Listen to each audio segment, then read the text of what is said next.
As with any power tool, it is always a good idea to inspect the saw prior to use. Brady and I are going to run through a quick inspection of the saw to help you understand what to look for. ICS has provided 2 key tools with your saw. This is all you'll need for the inspection and setup of your saw. So Aaron, I see these are pretty unique tools. Can you tell us a little bit about them? Sure. One is the T27 or the torque scrunch. Most of the screws on the 695 use the T27. The other is the flathead scrunch, used primarily for chain tension and the removal of the sprocket retaining ring. Both wrench ends can be used on the side cover nut. So let's take a look at the saw. First, we're going to do an exterior inspection of the saw. We're going to inspect the guard flap for rips or tears, and if any are noticed, this item needs to be replaced because it is there for the safety of the operator. Next, we're going to look for any kind of damage around the housing of the saw. So just a quick overall look, make sure that there's no cracks or breaks in the saw housing. Also, while you're looking at that, just make sure that all the components or screws are intact. There's no missing screws anywhere on the saw. Now let's take a look at the side cover. Brady, go ahead and grab the scrunch and remove the side cover nut, please.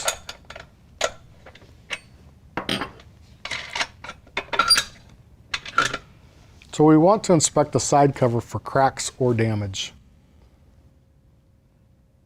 We also want to inspect the chain tensioner and grease the tensioner pocket. With the side cover off, we can easily inspect the drive sprocket teeth for wear.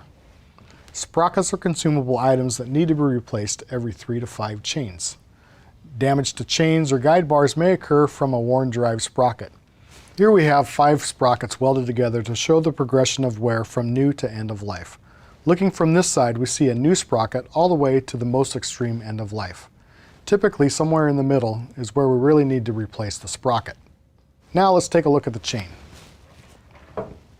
First, let's inspect the drive links for damage or wear due to a worn sprocket.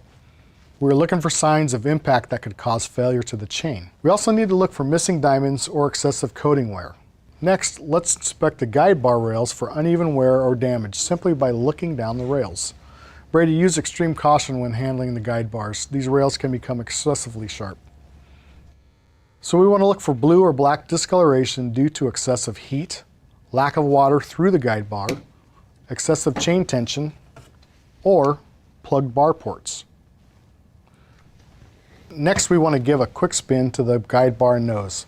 Check for smooth sprocket rotation. Lastly, let's look for debris in the guide bar rails that may be plugging the water ports.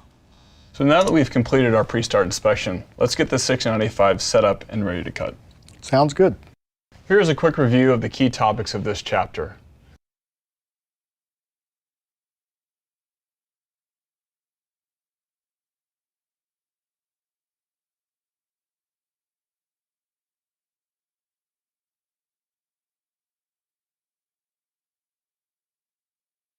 For more information on ICS training or products, visit icsdiamondtools.com or call customer service at 800-321-1240.